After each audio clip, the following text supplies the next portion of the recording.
بسم اللہ الرحمن الرحیم۔ محترم ناظرین السلام علیکم۔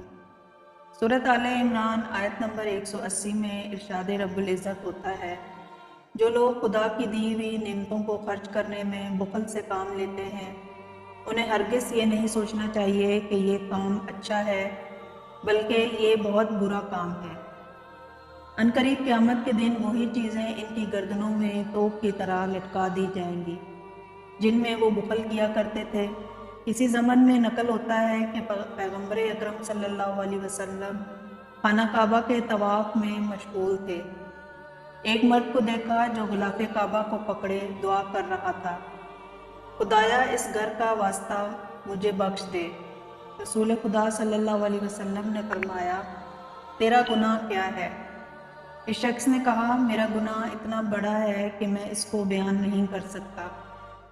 رسول خدا، تیرا گناہ بڑا ہے یا زمین؟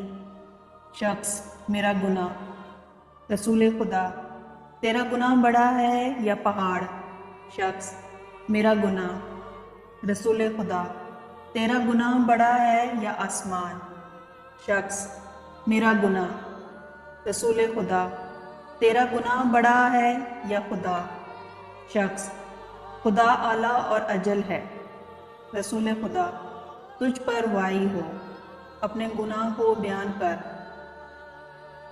شخص، اے رسول خدا صلی اللہ علیہ وسلم، میں ایک دولت مند شخص ہوں، اور جب بھی میرے پاس کوئی سائل آتا ہے اور مجھ سے کسی چیز کا سوال کرتا ہے تو مجھے ایسا لگتا ہے جیسے آگ کا شعلہ میری طرف آ رہا ہے۔ پیغمبر اکرم صلی اللہ علیہ وسلم نے فرمایا، مجھ سے دور ہو جا اور مجھے اپنی آگ میں نہ جلا۔ اس خدا کی قسم جس نے مجھے ہدایت اور کرامت کے ساتھ مبعوث کیا، اگر تو رکن و مقام کے درمیان کھڑا ہو اور 2000 سال نماز پڑھے اور اس قدر گریہ و زاری کرے کہ تیرے آنسوؤں سے نہریں جاری ہو جائیں اور ان آنسوؤں سے درخت سیراب ہو، پھر اس وقت تو بخل اور کنجوسی کی حالت میں مر جائے تو خداوند تجھ کو جہنم کی آگ میں ڈال دے گا، تجھ پر وائے ہو۔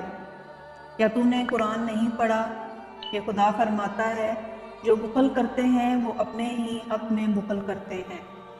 وہ شخص اپنے نفس کو بخل سے دور رکھے گا، وہی کامیاب و کامران ہے۔ امید کرتی ہوں کہ آپ کو ویڈیو پسند آئی ہوگی۔ اگر آپ کو ویڈیو پسند آئی ہے تو ویڈیو کو لائک کریں اور مزید اس طرح کی ویڈیو دیکھنے کے لیے ہمارا چینل سبسکرائب کر لیں۔ ملتے ہیں ایک نئی ویڈیو کے ساتھ، اجازت دیجیے، اللہ حافظ۔